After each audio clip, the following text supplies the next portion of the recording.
Η Ανάσταση. Αν δεν θυμάσαι. Σήμερα θα αναστήσουμε τον Μωάμεθ. Τι δεν θυμάται? Γιατί τσακωθήκα. Αυτό είναι καλό σημάδι. Μ' αρέσει που η Δάφνη μόλις τσακώνεται, το καταλαβαίνω γιατί έχει βάλει πιπίλα. Ναι, μόλις τσακώνεται Μόλις η Δάφνη τσακώνεστε, βάζει μια φαίνεται πιπίλα. στη Δάφνη γιατί έχει βάλει πιπίλα.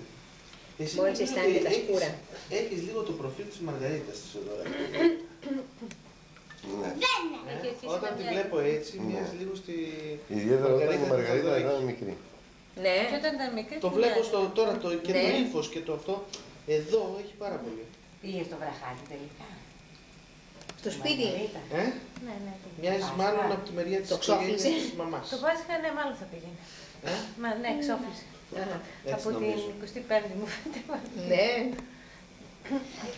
Α, εμένα τι θα με δίνεις, εμένα, εγώ τι σου έκανα. Έλα, κάτσε πάνω μου.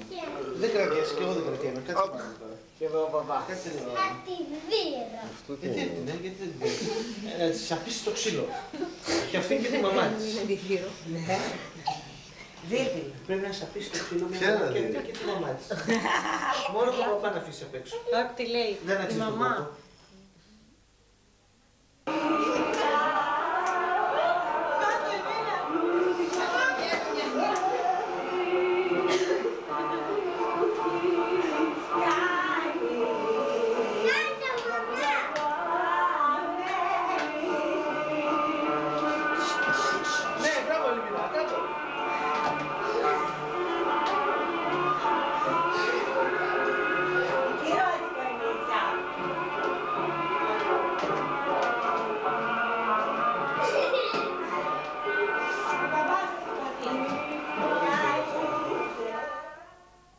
Μια άποψη.